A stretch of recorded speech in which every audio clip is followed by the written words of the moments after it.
스루폿 콘스트레인 타임즈 2024년 5월 29일자를 진행하도록 하겠습니다. 구독, 좋아요 부탁드리고 필요하시면 1.5 배속을 보시기 바랍니다. 트럼프 재집권 시 주한미군 철수 카드로 김정은과 협상 가능성이란 제목으로 양지훈 기자가 이 데일리에서 보도했습니다. 워싱턴 포스트 칼럼을 인용을 했네요. 협상 가능성 제기했다고. 김정은, 트럼프 재집권 시 완화된 핵 제한 수용할 수도. 트럼프 한 방어비만 집착, 한미일 동맹 뒷전 가능성, 외교보다 거래관계 선호, 동맹 심각한 차질 우려라는 요약 설명을 하고 있습니다. 맥스부트 칼럼니스트와 수미테리 한국외교협회 CFR 선임연구원은 한국, 미국, 일본 초기 삼국관계는 중국에 대한 해답이다. 제목의 공동 칼럼에서 트럼프의 백악관 복귀는 미국의 동맹체제에 심각한 차질을 빚을 것이며 한미일 삼국관계도 예외는 아니다라면서 이같이 전망했다고 합니다. 다만 트럼프 전 대통령이 예측 불가능한 성향인 만큼 완전히 다른 방향으로 나아가 김 위원장이 새로운 도발을 감행하면 북한에 대한 화형과 분노의 위협을 되살릴 수 있다고 내다봤다. 이게 정답 아니겠는가 이렇게 생각을 하고요. 한미일 최근 협력 관계 소개를 하면서 트럼프 전 대통령이 재집권할 경우 단순히 상대방이 협상했다는 이유로 3자 관계를 싫어할 가능성이 높아 동맹체제에 심각한 차질이 생길 것. 제 희망사인 건 아닐 걸 이렇게 좀 희망을 하게 됩니다. 트럼프가 어디에서 찍힌 사진인지 모르지만은 이런 것을 첫 번째 편집을 해 봤습니다. 운동권 특혜 논란 민주유공자법 본회의 통과. 박지영 기자가 조선 BJ에서 보도를 했습니다. 더불어민주당이 28일 민주유공자 예우법 제정안 등 4개 법안을 국회 본회의에서 단독 처리했다. 국민의힘은 반발하며 불참했다. 민주당이 본회의에 직회부한 7개 법안 중 민주유공자 예우에 관한 법률 제정안, 농업회의 소법 제정안, 지속가능한 한우산업을 위한 지원법 제정안, 4.16 세월호 참사 피해 구제 및 지원 등을 위한 특별법 개정안 등 4개 법안을 민주당 단독으로 의결했다. 민주유공자법은 재석 161명 만장일치 찬성으로 통과됐다. FX. 네. 이미 특별법이 있는 4.19와 5.18을 제외한 다른 민주화운동 과정에서 피해를 본 사람들도 유공자로 지정해 본인과 가족에게 혜택을 주는 내용을 담고 있다. 깝깝합니다. 제가 질문을 던져보고 싶어요. 민주화운동이란 게 뭡니까? 그게 확실히 정의가 됩니까? 공부 독재가 끝난 지가 언젠데 결국은 기타 민주화 운동이라고 하는 것은 운동권에 특혜 논란을 준다. 그러니까 운동권이라는 게 뭐냐? 저희들 생각은 그래요. 일반 사람이면은 직장에 들어가서 열심히 한국 산업 발전을 위해서 노력을 한 그런 사람들인데 그런 사람들에 대한 그런 산업 발전을 했기 때문에 또 민주화의 기초도 되고 우리 경제가 발전을 한 거로 저는 그렇게 인식해 주는 속된 말로 새끼들은 없는지 운동권이라는 건 제 생각에서는 이 기업 들어가긴 싫고 일하기는 싫고 정부 또 군부 독재다 얘기해가지고 뭐 으쌰으쌰 해가지고 먹고 살 길 없으니까는 어떻게 정부 돈이라도 빼서 먹고 살려는 그런 거 이런 놈들 뿐인 생각이 안 나요. 결국은 먹고 사는 문제로 해가지고 어떻게 좀 여생을 편하게 살아보려는 그런 거로 국민의 세금을 뺏어먹는 그런 속셈들이 봅니다. 아마도 공산주의 활동 등 빨갱이 운동 빨치산도 민주화 이름으로 넣으려는 속셈 같다. 뭐 4.3 무슨 항쟁 뭐 이런 얘기들이 있는데 까놓고 얘기해서 저기 이승만 시대 때 국민을 많이 죽이지 않았느냐 뭐 이렇게 됐는데 냉정하게 생각해서 무고한 희생된 사람들도 물론 있겠지요. 하지만 빨갱이들을 다 없애야 한국에 48년도 그 대한민국 정부 수립하는데 남한에 너무 빨갱이들이 많기 때문에 그거를 그 다 죽였어야 되는 거죠. 현실적으로는 그거를 이제 살인자 뭐 이렇게 얘기하는데 희생은 어쩔 수 없었다. 저는 그런 관점으로 보고 있습니다. 저는 지금의 사태가 정의가 없어진 나라라고 하고 생각이 들고 정의가 없어진 나라는 소멸할 것이다라고 제가 감히 예언을 합니다. 아니나 다를까 정부 세월호 특별법으로는 공포를 하는데 자, 그 어떤 사고 날 때마다 특별법 해가지고 무슨 그 보상을 특별히 더 많이 해주고 그 가족까지 위로한다고 그런 것이 과연 정의의 나라냐? 잘 모르겠어요. 저는 오히려 많은 그 성실하게 산 사람들은 그럼 뭐가 되느냐? 이런 생각이 자꾸 비유가 됩니다. 나머지 민주유공자법 등 4건은 거부권을 건의했다. 윤 대통령이 이제까지 제일 많이 거부를 했다는데 뭐 재결의를 해서 또 뭐 해가지고 또 거부하면은 그런 것들을 도저히 안 되겠다. 이제 탄핵하자 해가지고 추경호 부총리도 얘기했지만은 그런 특별법이나 뭐 이런 걸 강행해서 그 저기 윤 대통령이 거부권을 행사하게 만들어가지고 의도된 전략 아니냐.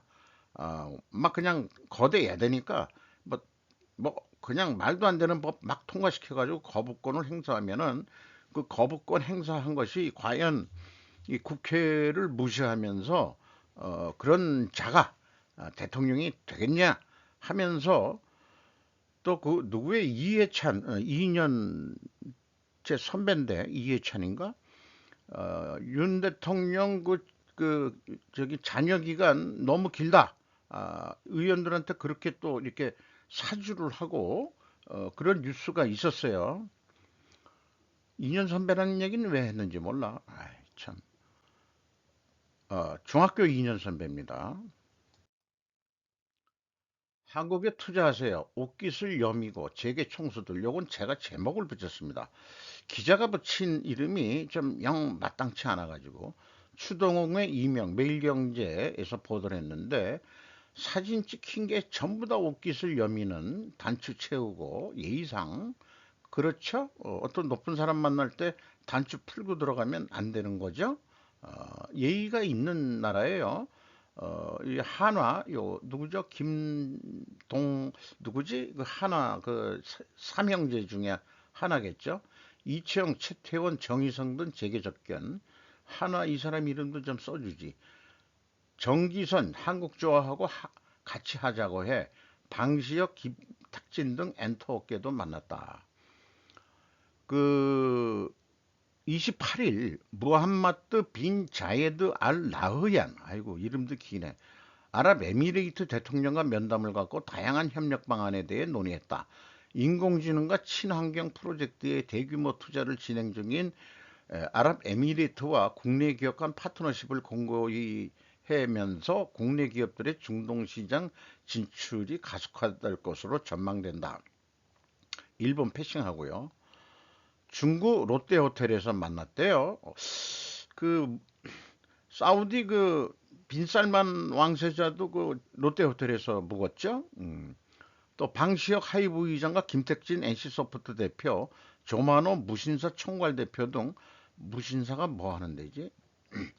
엔터테인먼트 게임 패션을 대표하는 패션의 모양이다 무신사가 기업인과의 면담을 별도로 진행했다.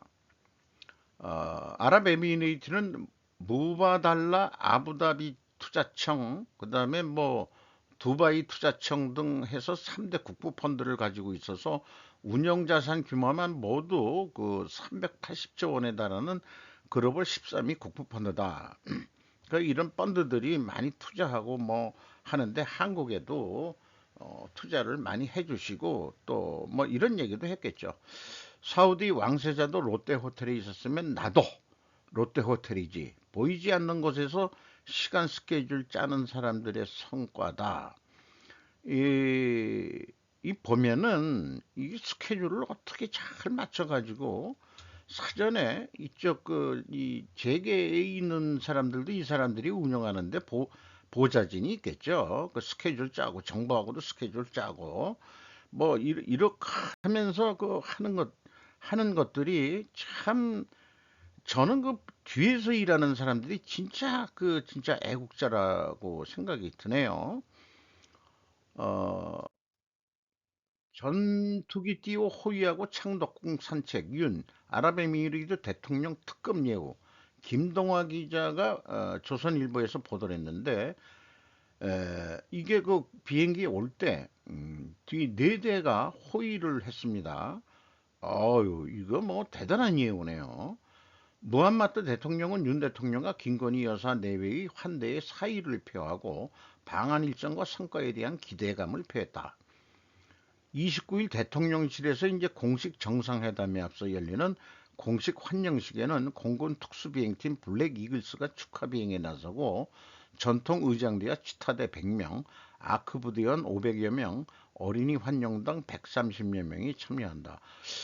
야, 빈쌀 매놨을 때도 이렇게 안 했는데 아랍에미레이트가 돈이 엄청 많나요?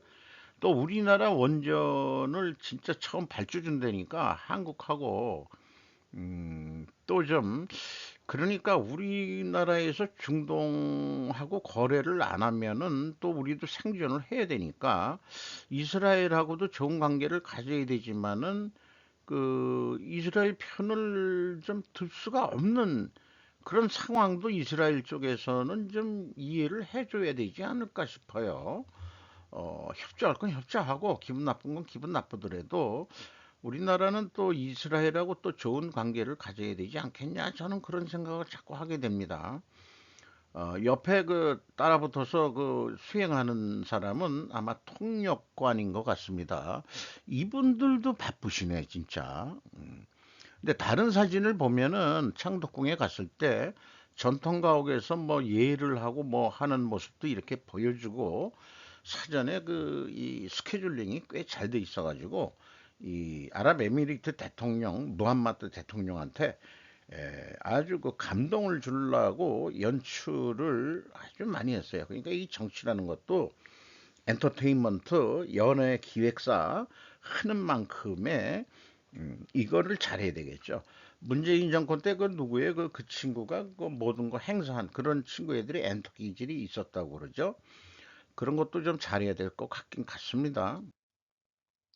일본 도요타 전 세계 배터리 전기차 추진에도 바이오 연료로 엔진 탄생 발표를 했다.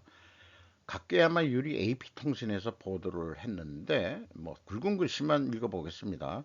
수소와 바이오 에탄올 같은 소위 녹색 연료로 작동하는 희박한 소형 엔진을 제공하거나 하이브리드 자동차의 무공해 전기 모터와 짝을 이룰 것이라고 발표했다.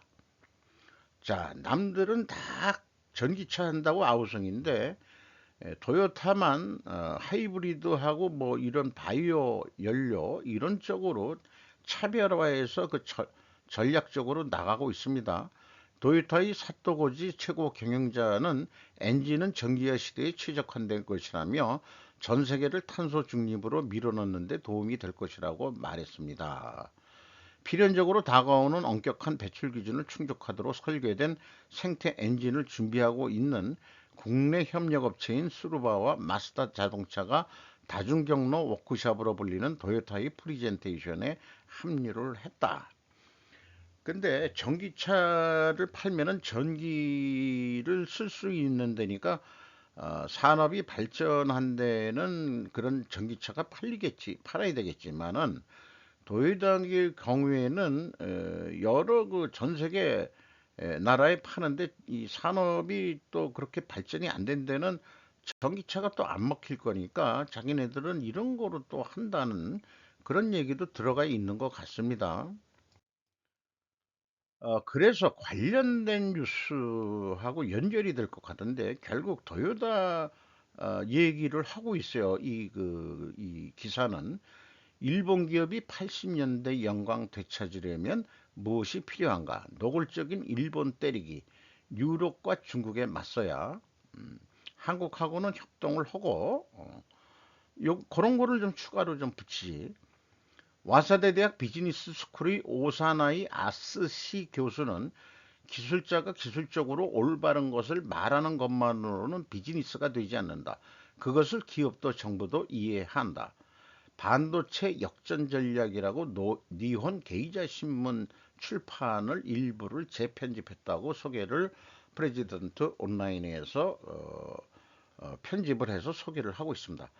과거의 성공 체험과 아쉬운 역사라고 자기네들 히스토리를 쭉 얘기했는데 문제는 일본 기업들의 가장 큰 문제가 학교에서도 이과 문과를 나눠서 하다 보니까 회사 들어와서도 사내 양극화라고 말할 수 있을 정도의 분화가 일어나고 버린 것 아닐까 이렇게 얘기하면서 이노베이션 프레임워크라는 게 가치 창조와 가치 획득을 동시에 해야 되는데 가치 창조는 이과일이라고 엔지니어링이라고 나몰라라 하고 문과애들은 가치 획득은 마케팅이나 영업 등 문과의 스텝이 담당하는 거라고 엔지니어들은 또 나몰라 하라고 그러니 이기겠느냐 이런 얘기겠어요.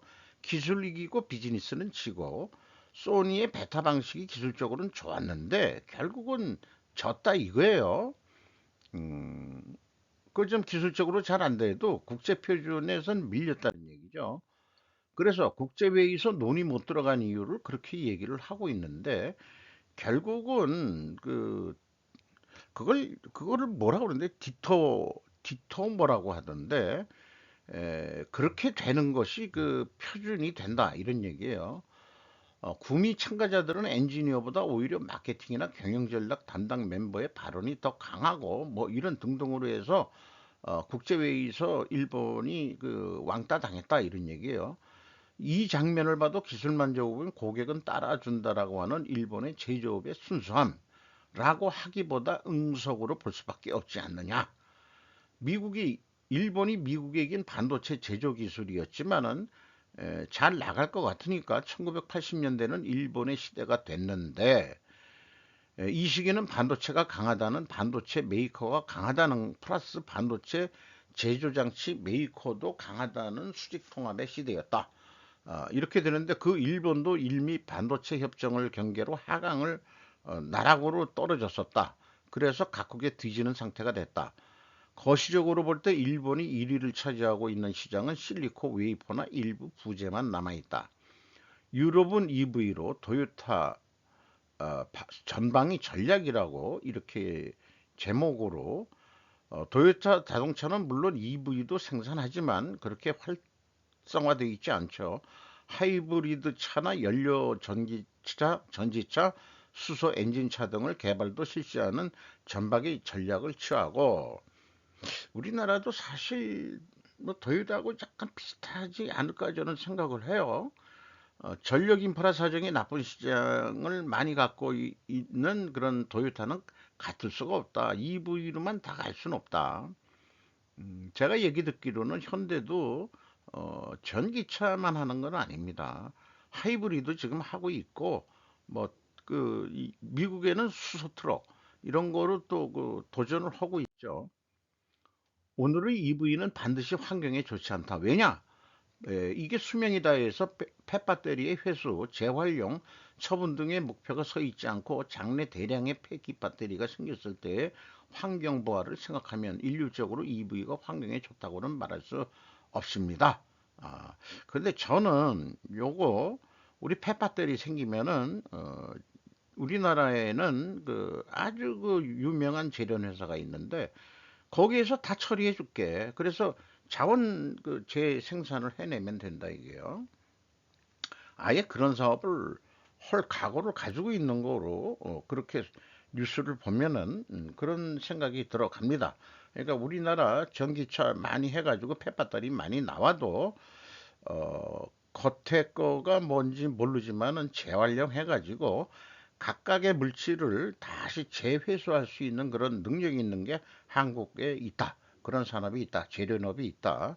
이런 거 말씀드리고 도요타가 전방위 전략을 취하는 이유도 여기에 있습니다. EV만이 탄소 중립에 최적화가 아니라는 기술적으로 올바를 주장을 하고 있을 뿐입니다. 그런데 나중에 경쟁해지면은 어떻게 하느냐 이런 얘기겠죠.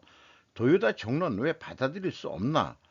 자국 정부도 편을 들어주지 않는다면 도요타가 아무리 정론을 내세우고 있어도 그것이 좀처럼 사회에 받아들여지지 않는 것은 어쩔 수 없는 거다. 그래서 자동차 반도체 호의적 성장이 필요한데 결국은 전기차도 요즘에 반도체 없이는 안 되는 거니까 자기네들도 그래서 반도체가 같이 동반해서 성장해야 된다. 호의적 동반 성장을 해야 된다는 거죠. 일본 국내의 반도체 산업을 키우는 것은 자연스럽게 일본의 자동차 산업 등 다른 산업을 키우는 것과도 연결되는 것이다. 일본이 반도체가 좀 조금 뒤늦게 지금 발동이 걸려가지고 하고 있습니다만은 한국이 자동차가 이렇게 먼저 앞섰다 하지만은 사실은 그 뒷배경에 또 반도체가 우리나라가 좀 크기 때문에 또 그런 안심이 되는 것도 있네요. 우리도 일본식으로 배워가지고 문과 이과 따지지만은 기업 내에 들어와서 일본 애들처럼 양극화되지 않고 엔지니어 출신이 사장이 되는 경우도 많고 엔지니어 출신이 또 일반 관리직도 맡기도 하고 근데 문제는 그래서 문과가 불리한 게 있어요. 왜냐? 문과는 엔지니어링을 나이 먹어서 배우기는 어렵습니다. 그러니까 엔지니어 출신들은 그 관리직이나 그 경영 뭐 이런 데 와가지고 좀 배우면 돼요. 금방 배워요. 그런데 이 제가 그 조직에 있을 때 현업 과장으로 있을 때 뭐 말마따나 그 품질도 하고 제품 과장도 하고 뭐 그렇게 했습니다만은 정작 제가 생산 공장에는 못 가겠더라고요. 뭘 알아야죠. 기술적으로. 요게 이제 문과의 약점이에요. 그러니까 이 이과를 많이 들어가라. 나중에 회사에 들어가서 또 그 경영을 또 배우면 되니까. 어, 그런데 에, 어떤 경우는 전기가 전공인데 에, 그것도 엔지니어긴 하지만은 영 딴판인 그 생산과로 간 그런 그 회사 선배가 있었습니다. 그런 분들도 그 가서 또 아주 그 초핵심 기술이 아니면은 또 그냥 또 거기서 일하면 또 배울 수도 있어요. 못 배울 건 없어요. 사실은 문과도 아이 네가 가서 한번 생산해 봐. 생산도 기술만 가지고 되는 게 아닌 경우도 많거든요. 제가 누누이 얘기하듯이 물류 관리가 잘 되고 이런 것들을 잘 해야 또 생산도 해내는 거기 때문에 그 보자만 엔지니어를 좀 두고 그 과장급 그 팀장급 이런 사람들은 에, 그 생산이라 그래도 엔지니어 출신 아니더라도 저는 또 충분히 할 수 있다고 믿습니다. 그렇게 인사 교류가 이 일본 쪽에서도 좀 돼야 되는 거 아니겠느냐? 라는 일본 그거 보면 우리가 그거는 일본보다 앞선 것 같아요. 제가 뭐 얼마 아니 한 군데 비교만 해서 안 되겠지만은 그런 교류들이 있었다. 특히 또 엔지니어 출신이 최고 경영자까지 올라간 사례들을 종종 보게 됩니다. AFP에서 다 끝났지만은 늦게 27일 오후에 이 한미일 정상회담을 아니 한일중 정상회담을 그 보도를 했는데 여기에 이제 그 다른 데서도 했지만 외국 언론 쪽에서는 이 그 삼국 정상회담을 레어 서밋이라고 표현을 하고 있습니다. 뭐 번역을 어떻게 했지만 좀처럼 일어날 수 없는 아주 그 드문 그런 회합이었다 이런 얘기죠. 이번 회의에 중대한 돌파구가 마련될 것이라는 기대는 낮지만 서양에서도 그렇게 느끼지만은 한미일 그 삼각 외교를 활성화하는 데 도움이 될 것이라는 희망을 표명했다. 거꾸로 한미일 삼각 외교를 활성화하는 데도 도움이 될 것이다. 음, 그렇게 얘기를 했고 비약화된 한반도 목표를 재확인했다고 여기서는 그렇게 표현하고 있네요. 어, 그러나 이 조선중앙통신이 보도한 성명에는 한반도의 완전한 비핵화 같은 것은 이미 이론적, 실질적, 물리적으로 소멸되었다. 이렇게 이제 반대 성명을 냈다 그러고요. 그 다음에 차이점이라는 제목으로 공동성명은 났어도 이동규 아산연구원 연구위원은 서울 언론 브리핑과 공동성명은 삼국 간 의견 차이를 분명히 보였다고 그렇게 해석을 하고 있네요. 삼국이 경제 협력을 잘한다면 그 토대 위에서 안보 문제에 대해서도 협력할 수 있지 않겠냐. 예, 중국하고 경제 협력? 저는 어디까지나 끝까지 중국하고 디커플링 해야 된다는 입장입니다. 천국에서 가장 가까운 섬 폭동, 프랑스가 뉴 칼레도니아를 어떻게든 놓칠 수 없는 이유. 마크롱이 뉴스위크지입니다. 일본판. 마크롱이 사수를 목표로 중국이 취입을 획책한다. 남태평양에 떠 있는 작은 섬의 동향은 광물 자원을 둘러싼 쟁탈전이기도 하다. 이 섬이 1853년 프랑스령이 돼가지고 아직 독립이 안 됐는데 독립 움직임이 있고 투표까지 했는데 독립파가 보이콧을 했어요. 그래서 프랑스로 잔류하기로 찬성이 된 거로 끝났는데 요즘 폭동이 일어나고 있다 이거예요. 그래서 뭐 여기가 니켈 생산량이 전 세계 뭐 25% 이 매장량이 있고 니켈 생산의 6%를 차지하고 있다. 그러니까 큰 영향력이 있다 이런 얘기예요. 어, 요즘에 니켈이 또 뜨는 이유는 전기 자동차 동력원인 리튬 이온 전지의 양극재 등의 이제 니켈, 코발트 그다음에 뭐로 해서 세 가지가 들어가죠.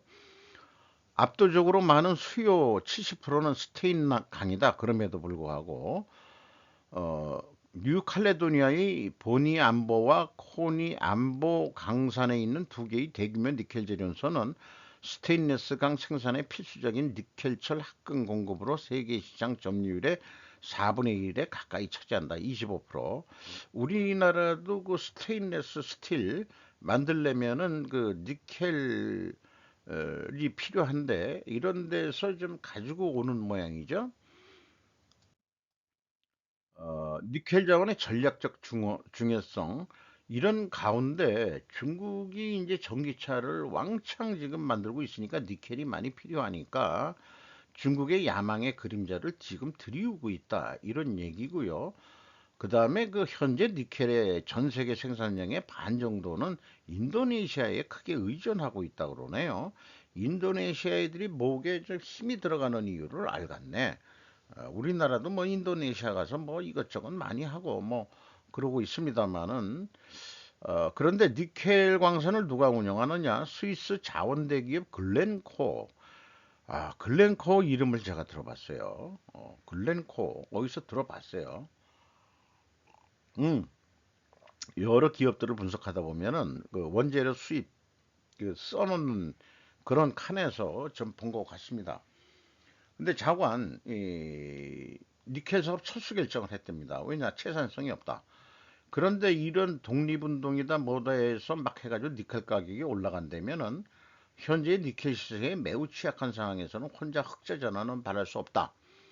그래서 어떤 사람은 이번 가격이 올라야 바람직하다. 이 부분에 다각화된 채굴과 재련에 대한 투자 확대를 촉구할 것이기 때문에 오히려 니켈 가격이 좀 올라야 된다. 근데 니켈 가격이 톤당 제가 알기로는 한 12,000달러인가? 제 기억으로 엄청 비싼 거거든요. 뭐, 구리도 좀 비싸긴 하지만요. 이거는 이제 그 폭동 때 그 사진을 좀 한 것 같습니다. 이런 폭동들이 일어나는 위에는 독립파들이 그 독립파들도 다 이권 때문에 그럴 거고 하지만은 2차 대전 이후에 많은 나라가 독립을 했습니다만은 미국도 그렇고 그다음에 아예 그냥 미국 땅으로 여기는 이제 프랑스 영으로 돼 있지만 프랑스 땅이라고 봐야 되겠죠. 그런데 이제 독립운동 움직임이 있다 이런 얘기고 이번에 폭동이 일어났다 그런 얘기인데 폭동의 이유가 이제 뭐 이 투표 자체가 어, 그 좀 불리하게 돼 있었다 그런 얘기 같습니다. 단독 외연 넓히는 한은 저고위 국민통합위원회도 인력 파견. 저고위라는 게 도대체 뭔지 잘 모르겠는데 제가 머리 상상력이 좀 뒤떨어져서 했는데 저출산 고령화 위원회더군요. 잠깐 인력을 파견을 이창용 한은쟁이 되면서 상당히 그 조용한 한은이 아니고 시끄러운 한은을 만들겠다. 그러니까 제대로 중앙은행으로서 제대로 해보겠다. 2022 이후 정부기관 해외기관 10명 증원, 산업부, 국토부, 저고위, 국민통합위원 등 다변화, BIS, IMF, WB 증원, 프랑스 중앙은행 첫 파견했다. 취임 이후 대외 소통을 강화하고 뭐 이런 거. 여기에 이제 그 저고위가 저출산 고령 사회위원회, 국민통합위원회, 인적교류 시작했다. 그리고 그 정비기관에 5곳, 회의기관 4곳에 차장급 3명, 과장급 3급, 4급, 이 정도 공무원에서 3급, 4급이면 아주 고위 공무원이죠.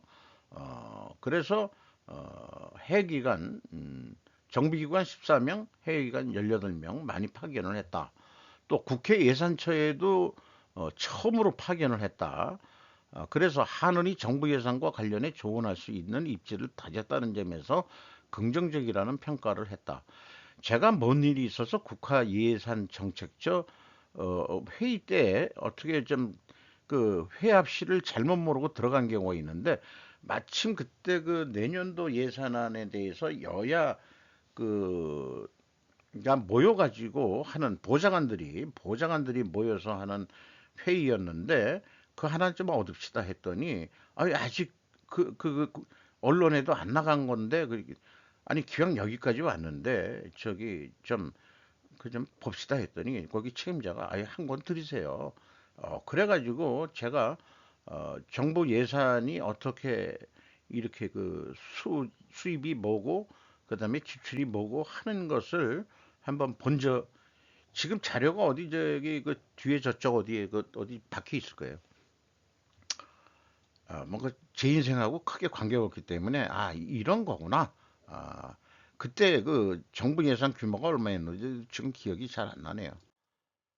대우건설 체코 원전 수주 총력전 현지 관심 고조 김평화 기자가 머니투데이에서 보도를 했습니다. 요게 그 5월 13일에 두산 에너빌리티 파트너십 데이 행사에 이어 열린 주요 행사로 우선 협정자 선정전 현지 행사를 통해 가지고 한국이 우선 협상자가 선정되기를 은근히들 다 기대하는 거죠. 그러니까 두산 에너빌리티도 뛰고 그래서 그 K 원전은 원팀이 돼가지고 지금 뛰고 있는데 어저께 뉴스에 이 고준이 뭐 그 방산 폐기물 그 처리법 그거 그냥 없어져서 그 얘기를 했죠. 참 국회의원 놈 새끼들이 당장에 자기 이익 되는 것만 하고 미래의 한국의 옛날 노무현 대통령 때부터 그거 했는데 그런 거 그 매장하는 거는 옛날 구롭도가 기억이 나요. 그런 그 노무현 대통령 때 그 구롭도 이런 거 해결해 가지고 거기다가 사람들 별로 안 사는 데거든요.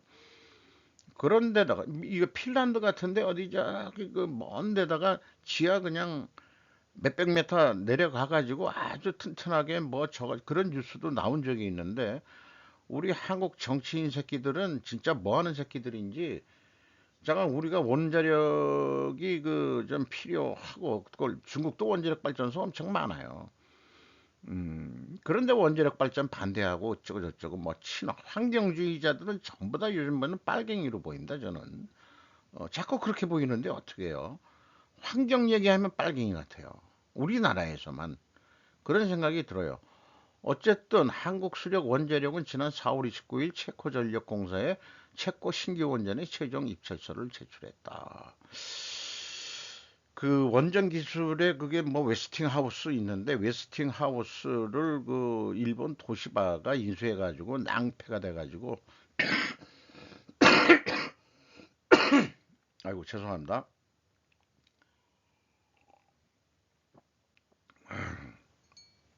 다시 팔았대나 어쨌든 누구한테 팔렸는지 모르겠는데, 원천 기술은 웨스팅하우스가 가지고 있다고 해가지고, 그 우리나라 뭐 하밀런 자꾸 그 웨스팅하우스가 딴지 걸고 그러는데,